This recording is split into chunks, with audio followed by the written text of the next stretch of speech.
I was on my second cup of black coffee when I saw the email. The subject line read, "Important legal documents." I assumed it was from work, maybe a contract update, maybe some boring compliance form HR wanted me to sign by Friday. What I did not expect was a divorce petition, filed by my wife and emailed to me. At 8:03 a.m. on a Tuesday, no warning, no talk, no fight, no dramatic meltdown, just a PDF with my full name, a list of alleged assets, and her lawyer's signature at the bottom. Stared at the screen for maybe 10 minutes, not moving, not breathing, not thinking, just blinking. My dog Baxter looked up from the kitchen tile like he knew I'd just been kicked in the teeth. I clicked on the attachment. The petition was neat, professional. It even had that weird watermark on the bottom, like they'd really wanted to make it official. The reason for divorce, irreconcilable differences, which is legalese for "I got bored and I think I can do better." Or maybe, "I want half your stuff and a fresh start with my yoga instructor." I had seen this happen to guys at work, to the neighbor across the street, to my cousin Nick, who now lived in a studio apartment above a laundromat. But I never thought I'd be next, not me, not us, because we were good, weren't we? Let me rewind. Her name is or was Emily. We met at a wedding in Michigan. She wore a dark green dress and drank champagne like it was water. I was the best man. She was the bride's college roommate. It was one of those cheesy movie setups. She made fun of my tie. I told her laugh sounded like a hiccup. We danced, we kissed, we exchanged numbers. 3 years later, we got married on a beach in Charleston. And honestly, it was good. We had our routine, coffee together in the mornings, dinner together at night, vacations once a year, matching pajamas at Christmas. I bought her a little white SUV she always wanted. She got me a leather jacket I never wore but pretended to love. She laughed at my stupid jokes. I sat through her reality shows without complaining. Marriage. That's what it was. Not perfect, but ours. So when I saw that email, I thought it had to be a mistake. Maybe she clicked the wrong contact. Maybe. It was a prank, but when I called her, she didn't pick up. When I texted, "Hey, what's going on?" Read. No reply.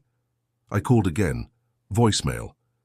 So I drove home early, heart racing, hands sweating on the steering wheel. I half expected to find her waiting at the kitchen table, crying, saying something like, "I'm so sorry. It was an accident." But she wasn't there, in fact. Most of her stuff wasn't there either.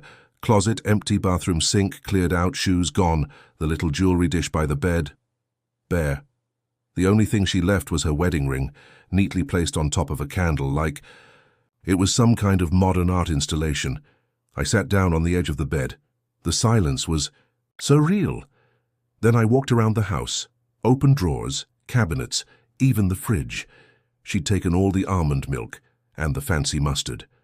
But she left the divorce papers sitting in a manila envelope on the kitchen counter like a goodbye letter.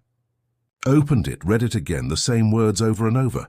Marital property subject to division, including the following. Then came the list. The lake house, the cabin in Vermont, the condo in Miami, the BMW, the Mercedes, even my watch collection. She wanted half of everything, everything we had, everything I worked for, everything I sweated through years of late nights, and deals to build. And that's when it hit me. She wasn't just leaving, she was looting. See, here's the thing. Emily came from money, old money, country club kind of money. But her parents cut her off when she married me. Apparently I wasn't established enough for them, so she had this chip on her shoulder. A quiet one. The kind that grows over time and starts to whisper in your ear when you're lying awake at 2 a.m. I thought it was gone. I thought we were past all that. But I was wrong. She never got over it. So when the houses started stacking up, when the cars got newer, when my bonus hit 6 figures, she must have started planning, plotting, timing the strike. She probably waited for the perfect moment, when I was distracted, when I was vulnerable, when I was too comfortable, and she went in for the kill. Only, she didn't know one thing. Actually, she didn't know the thing, the one move I made that would ruin her whole strategy. But I'll get to that. Patience. After the initial shock, I started cleaning up. Literally, I took out the trash, vacuumed, put on some music, something calm, jazz I think, Because panic was useless and drama wasn't my style. I was raised by a mother who said, never let them see you sweat, and never fight angry. It makes you sloppy. So I didn't call her again, didn't beg, didn't scream, didn't post cryptic Instagram stories. Instead, I emailed her back. No greeting, no closing, just one line. Got it. Best of luck. And then I called my lawyer. His name is David Finch.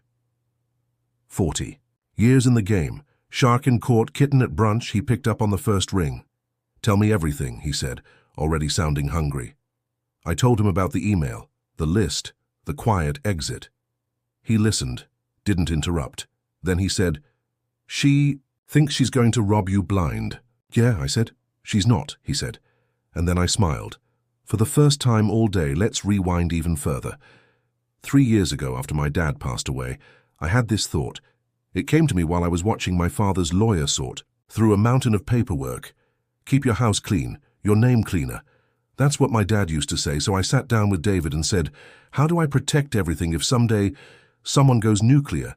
He leaned back, scratched his chin and said 4 words, put it in trusts. We went further, deeper, cleaner. We put every asset into trusts and LLCs and a neat little legal maze with one name at the center. My mother's, Margaret Jean Keaton, age 72. Loves quilting and murder mysteries, hates drama, owns, technically, everything.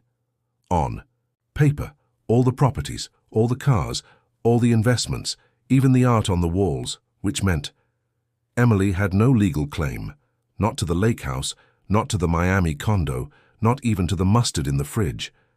Everything she listed in the divorce papers didn't legally belong to me, it belonged to Margaret, and Margaret wasn't giving up a dime. Of course, Emily didn't know that yet. She thought she'd hit the jackpot, that she could walk away with a lifetime vacation fund and a new man on her arm.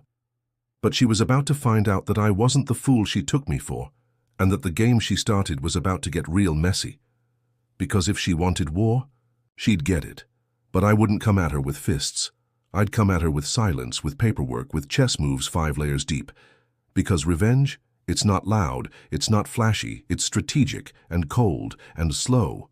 But we're getting so ahead of ourselves, because at that moment I still had to play it cool. Still had to wait, because the best part of any revenge story is the look on their face when they realize they already lost. People react to disappointment in one of 3 ways. Some cry, some scream, and some go quiet. Very quiet. Emily chose option 4. She went nuclear. The moment her lawyer informed her that she had no legal claim to anything, she didn't cry, she didn't scream, she didn't go quiet. She sent me a text, all caps, 3 words. You lied to me, and I laughed. I laughed so hard I nearly dropped my fork into my omelette. Because let me be clear, I never lied. I just never confirmed. Her fantasy that marrying me gave her a golden key to everything with a 0 on the end. She assumed, she expected. She counted money that was never hers. And now? Now she was furious that her imaginary lottery ticket turned out to be a parking ticket. My lawyer David called me the next day. Her lawyer's pissed, he said, almost gleefully. She thought she was marrying Jeff Bezos. Turns out she married a very clever accountant, I replied. He chuckled. She wants to renegotiate, David said. She's asking for spousal support, monthly. Of course she is. And she wants the dogs. I paused. The dogs? She listed Baxter and Luna as marital property. She never even walked Baxter. I know. She used to tell people she was allergic to Luna's fur. I know. I sighed. I want the dogs. You'll get the dogs. Then he hesitated. But there's something else. My jaw tightened. Go on. She filed a motion for temporary occupancy of the lake house. Claims she's emotionally distressed and needs a familiar environment to cope with the trauma. She never even liked that house, I said. I remember, he replied. She said the woods made her feel itchy. She said the bathroom. Lighting made her look tired. She said the silence gave her migraines. David paused. Apparently now it's her sanctuary. I took a deep breath. Tell her lawyer Margaret said no. The emails got worse after that. Long, petty, passive-aggressive. One of them even included a spreadsheet. A spreadsheet with line items like emotional damages and career sacrifices because she left her job as a junior marketing analyst 3 years ago to support our household, which was run by a cleaning service a meal subscription, and an automated smart home system. She also included a photo of a blender. A blender. Claimed it was a wedding gift from her. Aunt and she wanted it back. This woman was asking for houses and dogs and also a blender. It was almost impressive. Desperation, when mixed with entitlement, creates a cocktail so bitter it burns the tongue. But here's where it got truly poetic. Emily didn't know I had been preparing for this. Not the divorce. No, I didn't. To expect that part. But I always suspected that if things went south, she wouldn't walk away quietly. And when you suspect something long enough, you start building safety nets. One of those nets? A journal. Not the leather-bound kind with pressed flowers. No, a digital one. Time-stamped entries, screenshots, voice memos, emails forwarded to myself, little breadcrumbs of truth. Nothing criminal, nothing explosive. But enough to sketch a portrait of someone who was in this marriage for herself, like the time she forged my signature to get a second credit card, or when she used my corporate card to book a trip to Tulum for her and college friends, only one of whom existed, or how she listed me as an emergency contact for a luxury rehab center I didn't even know she attended for burnout detox. All of it, filed, tagged, organized. Evidence that she had never really been a partner, just a very elegant parasite. I met her in person one more time. It was at a mediation, court-ordered, neutral setting. 2 lawyers, 1 mediator, and us. She wore all black, big sunglasses, scarf like she was auditioning for a movie no one wanted to see. I wore a blue shirt and didn't bother pretending to smile. She didn't look at me when she walked in, didn't speak, just sat down and crossed her arms like she was waiting for her latte. The mediator cleared his throat and began the dance. Let's begin with division of property. David raised his hand. There is no property to divide. The other lawyer jumped in. Well, that's not entirely accurate. Our client was unaware of the ownership structure, which was never hidden, David cut in. Every asset was acquired under legally transparent conditions. My client has documentation for all of it, Emily scoffed, out loud, like we were inconveniencing her by following the law. Then she leaned forward and said flatly, "You used me." I smiled. "No, Emily, I just didn't let you use me." The room went silent. She opened her mouth again, but the mediator interrupted. "Let's stick to the agenda." We did. And it was brutal. For her. For me. It was better than therapy. By the end of the meeting, her lawyer had scaled back all demands. No spousal support, no properties, no cars, no watch collection. The blender, though. She still wanted the blender. I gave her the damn blender and the espresso machine and a set of knives she'd never used. Because I didn't care about things. I cared about the principle, and the principle was simple. If you think love is a transaction, don't. Be shocked when the bank account fights back. A week later, the divorce was finalized. Clean, swift. No headlines, no drama. Well, almost none. She posted a vague quote on Instagram. Something like, "Sometimes you have to lose everything to find yourself." I nearly commented, "You didn't lose everything, you just never owned it." But I resisted because now it was time for my move. See, revenge isn't about shouting. It's not about showing off. It's about timing. And my timing, flawless. 2 weeks after the divorce, Emily applied for a new job. Marketing director at a startup in San Diego. She listed her previous position as Director of Strategic Partnerships at my company. That position did not exist. Neither did her alleged job duties. And since she had used my name, my company's, and claimed references she never earned, I made a call to the startup CEO. I knew him. We had spoken at a conference once, bonded over whiskey and shared vendors. I told him the truth, just facts, nothing malicious, just clear, concise truth. She didn't work in that role. She wasn't a strategic partner. She did not lead campaigns, and she certainly did not spearhead a national brand pivot. He was polite, grateful. They even told me they had already suspected some exaggeration. They rescinded the offer. She found out and she called me. Blocked number, straight to voicemail. She left a message. "You're pathetic. I hope you die alone." I saved it. Labeled it. Classic Emily Volume 1. But I wasn't done yet. Remember that luxury rehab center, the one she used my info to get into? Well, they bill by the month, and when she stopped paying, they started calling me, so I called them back. Told them I had never consented to being a financial guarantor, sent them proof. Then forwarded everything to David.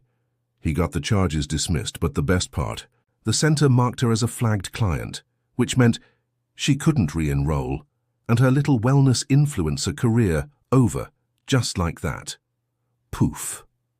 Gone in a cloud of lavender essential oil and unclaimed invoices. Now here's the part I wasn't planning.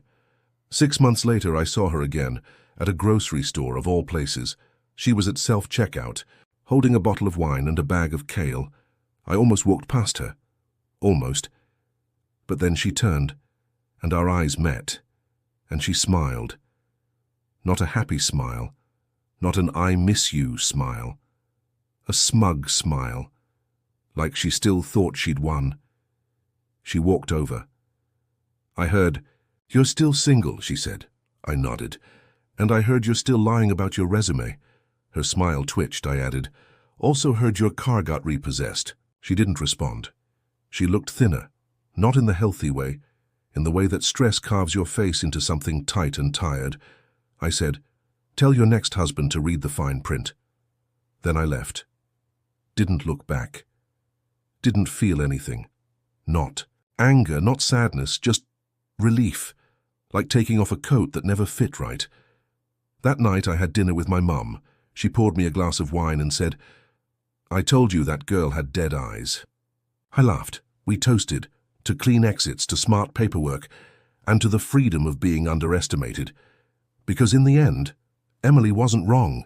She did lose everything, she just never realized. It was never hers to begin with. You know what's funny? About revenge, people think it's dramatic. Loud, full of fireworks and screaming matches and public humiliation. But the best kind of revenge? It's quiet. It walks in politely, sits down next to you, and waits. And when the moment's right, it whispers. And that whisper is so devastating it echoes forever. That's how I wanted to end this, not with a bang, but with a whisper she'd never stop hearing. After the grocery store run-in, I assumed that would be it. A final, awkward, empty sex change. She'd go her way and I'd go mine. I had no intention of digging deeper into the past. I was already free. She had nothing of mine. No more keys, no passwords, no emotional equity. I should have left it alone.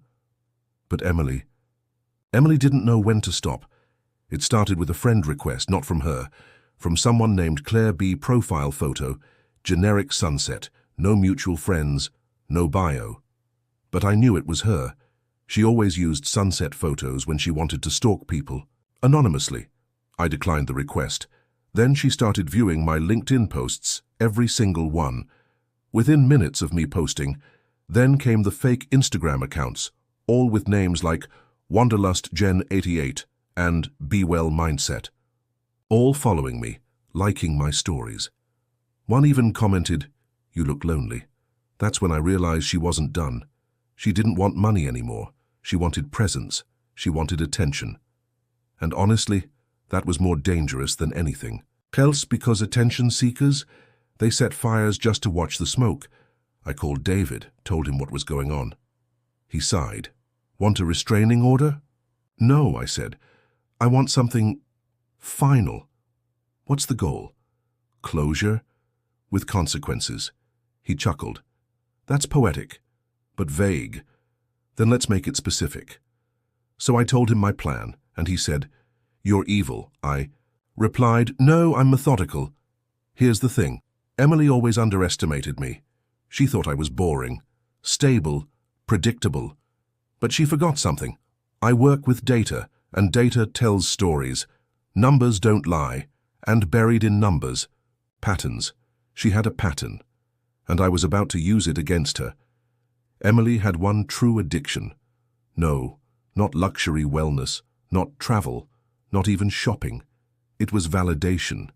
She needed people to think she was thriving, even when she was crumbling. Her life had become a full-time performance, every photo filtered, every quote curated, every caption oozing fake confidence and vague threats at those who doubted me. So I gave her an audience. I created a fake podcast. Yes, you read that right. A podcast, not a real one, just a digital ghost. I bought a domain, set up a landing page, called it The Reclaim Series, Stories from the Other Side. Tagline, Real Voices. Real betrayal, real healing.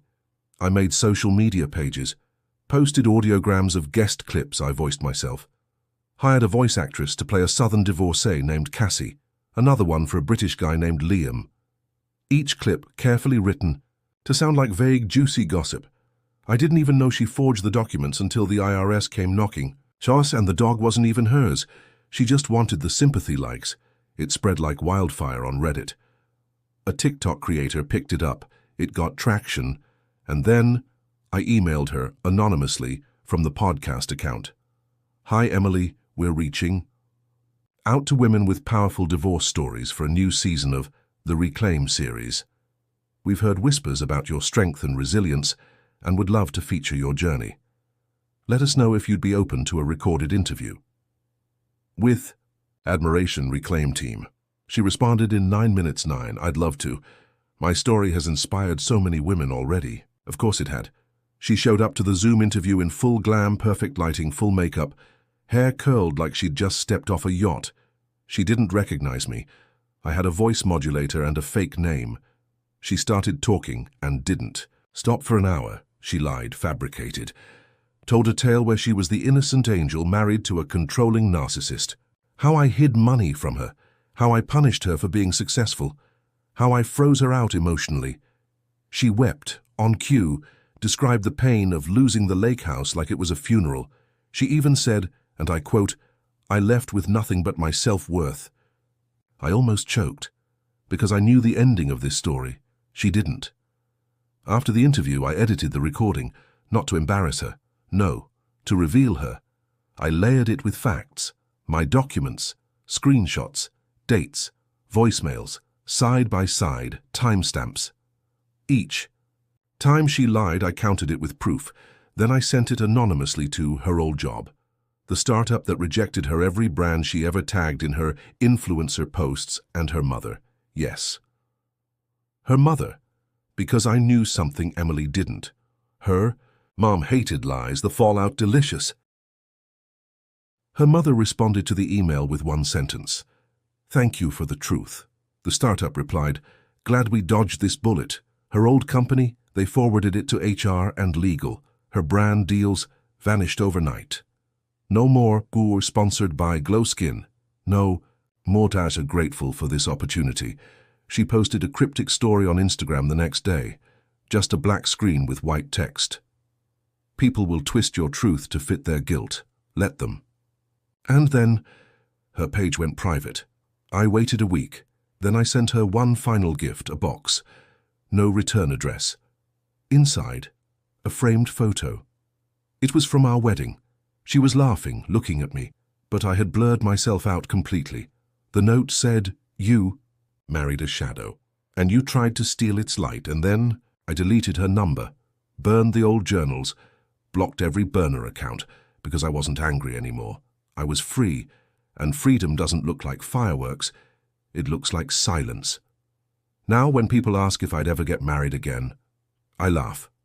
Not because I wouldn't, but because if I ever did, she'd have to get through my mum's lawyer first, and trust me, that woman doesn't miss a comma. So if you're reading this because you're in a messy divorce or someone's trying to take what's not theirs, here's my advice: don't scream, don't beg. Don't post vague quotes online, just listen. Wait, collect the data, and when the time is right, whisper, then walk away. Let the echo haunt them forever.